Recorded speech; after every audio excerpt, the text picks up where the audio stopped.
children. Now we are going to see about chapter 1, nutrition in plants. Okay, nutrition in plants. Chapter 1, nutrition in plants. I think you have learned about this nutrition in 6th standard itself. That is regarding based on the type of food what the animals are having, that is based on the feeding habits of animals, and what about the sources of food. Okay, and you have learned about the nutrients like that is components of food like carbohydrate, fat, proteins, and vitamins and minerals. Okay, but here we are going to learn about, though you came to 7th standard, we are going one step up, and we are going to learn in an elaborately. Okay, that is first chapter is nutrition in plants. The next chapter fully we are going to learn about nutrition in animals. Okay, now we'll enter into the lesson nutrition in plants. So what are the topics to be covered in this lesson? Introduction, what are nutrients, nutrition, autotrophic and heterotrophic nutrition, photosynthesis, that is how do the plants make food. Okay, what is the role of chlorophyll pigment, what is the role of stomata, what is the absorption of water and minerals, then next how the photosynthesis process will happen, then to test the presence of starch, then types of heterotrophic nutrition, under that autotrophs, parasite, insectivorous plant and symbiosis, and how are the nutrition replenished in the soil, that is how the nutrients can be enriched again in the soil. So these are the topics which we are going to cover in this lesson. So we'll go to the next one. So what is nutrition? Okay, nutrition is the mode of taking food by an organism and utilization by the body. Okay, so nutrition is the mode of taking food by an organism. Each animal or each living thing has its own way to take a food. As I know, if it is a rat, it will gnawing. Okay, if it is a tiger or lion, it will tear it. Okay, so in the same way, plant has its, how we will have a food. We will chew nicely, mix up with the saliva, and then we will swallow it. Okay, so the same way, plant also has its own way in order to get nutritious. Okay, so how do the plants get food? That's what we are going to learn about it. So there are, based on this, there are different modes of nutrition in plants also. That also we are going to see about this lesson. Now, modes of intake of nutrition. So rat will be nibbling, swallowing, chameleon, then chewing the food, that is chewing like all cattle, and then lapping, or we can say that lipping. Okay, yeah. Next, plant nutrition. So plant need nutrition in order to grow. Okay, being a living organism, plant also need nutrition. So what are the things it is required means? First one is sunlight, carbon dioxide and water.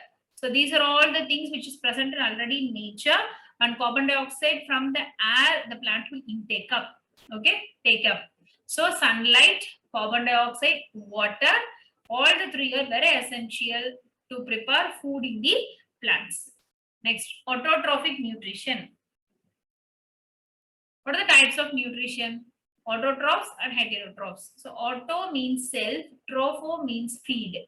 The same way, use simple inorganic substances and either light energy or chemical energy. That is, the organism which are able to prepare their own food, which are able to prepare their own food by themselves. So that are called autotrophs. So only self. Auto means self, tropho means feeding. Okay. Heterotrophs, it obtain energy through intake and digestion of organic substances. Like it, what we can say in a simple manner means we can, that is the organisms which will depend on Other organisms are called as heterotrophs. It may be a dead organism or it may be a live organism. Okay. And here you are seeing about what is inorganic substances, what is organic substances. When you are undergoing with the photosynthesis process, you will come to know that what are organic substances, what are inorganic substances. So with that, I'll be highlighting the example. Next one. Now, photosynthesis. Okay. So this you might have learned already in third standard, from grade 3 or learning about this photosynthesis process. As we already know, photosynthesis is a process by which green plants and certain other organisms transform light energy into chemical energy. This light energy, this is sunlight. The first thing is main light energy is the sunlight. Okay. So here you have to note down the point that only green plants and certain organisms transform light energy into chemical energy. But during photosynthesis, in green plants, light energy is captured and used to convert water, carbon dioxide, and minerals into oxygen and energy-rich organic compound. Okay, that is, during photosynthesis, what will happen? See here, I'll be here. Sun is the ultimate source of energy for all living organisms.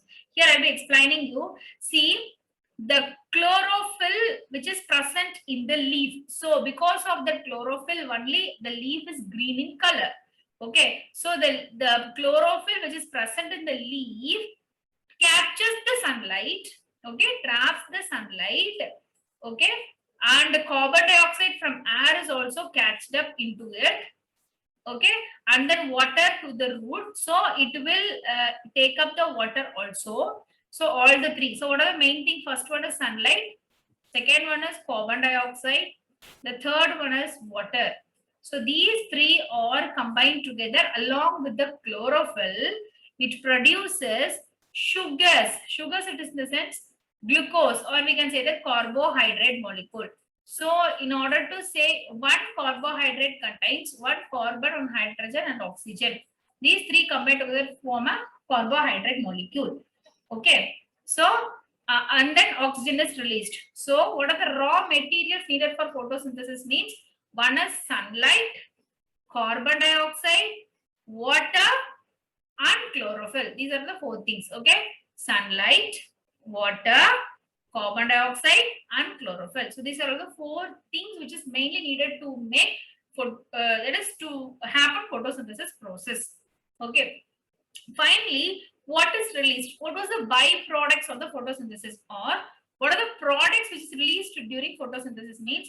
One is oxygen. So that I will be showing in the other color.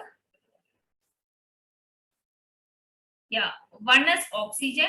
The second one is sugars. What we call it as carbohydrate, is glucose molecule.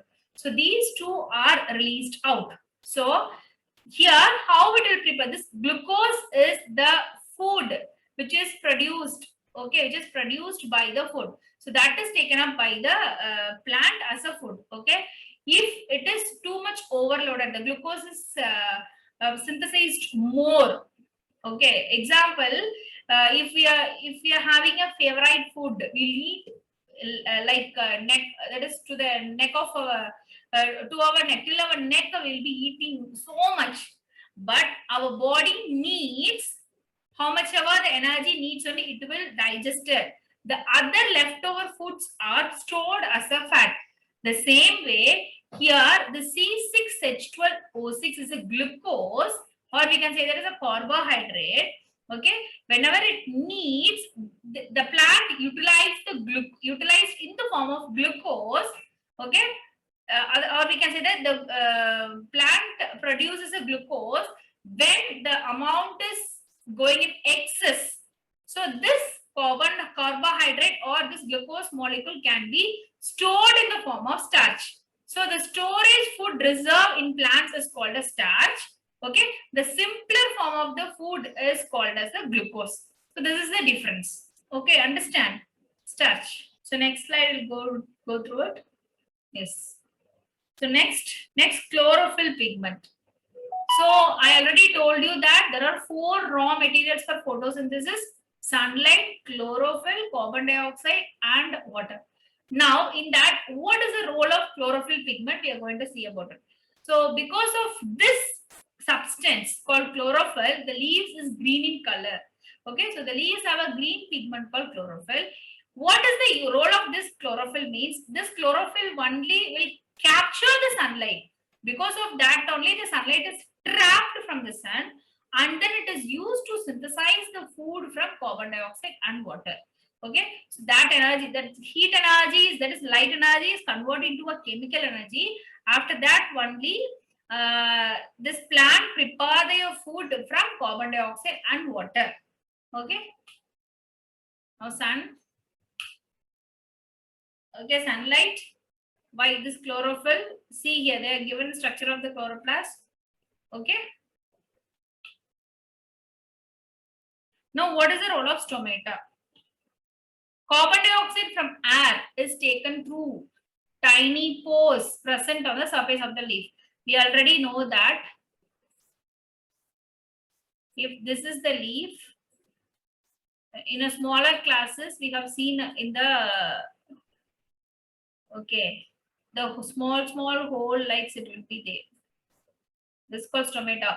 But aptly in the microscope, if you take a section, how we can see that now? Just like a bean shaped, like a god cell. Okay, so like this only we have seen it. So the carbon dioxide from the air is taken through the tiny pores present on the surface of the leaf. So these pores are surrounded by the god cells. Such pores are called stomata. See the picture. This is a god cell. Okay, here it is open, here it is closed. Yes or no? Here it is open and here it is closed actually.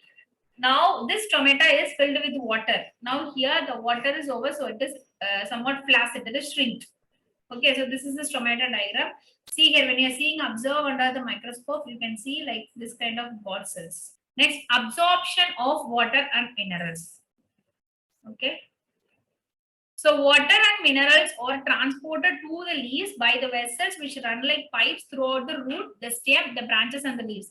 See, the water here we will be pouring water. So from the root it goes to the stem. From the stem it goes to the leaf. From the leaf it goes to the fruit, and then it goes to the from the leaf it goes to the flower, and then it goes to the fruit. So anyway, it needs water.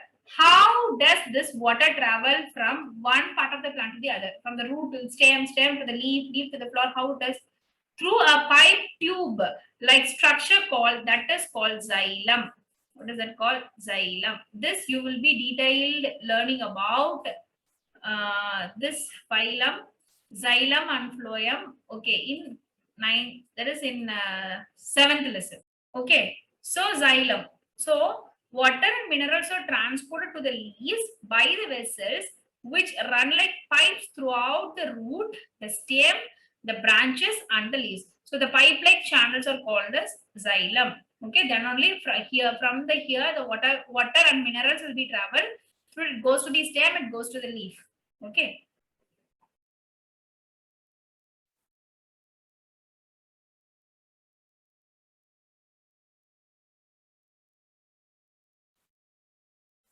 Yeah, the next one. Now, the process of photosynthesis.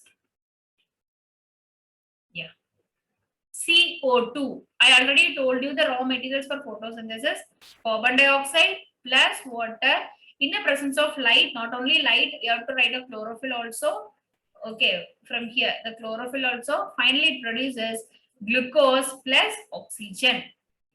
Okay, so these are the byproducts of photosynthesis. And what are the raw materials? Carbon dioxide and water. So that's all about photosynthesis process. Okay, so the next class we'll see about the different modes of nutrition, that is other modes of nutrition like parasitic plants, saprophytic plants, and insectivorous plants. Okay, so till now we have seen about what is nutrition, what are the different modes of nutrition in plants, and how do plants prepare their food with the help of photosynthesis reaction, and what are the raw materials of photosynthesis, what are the byproducts of photosynthesis reaction. So this is what we have seen, children. Thank you.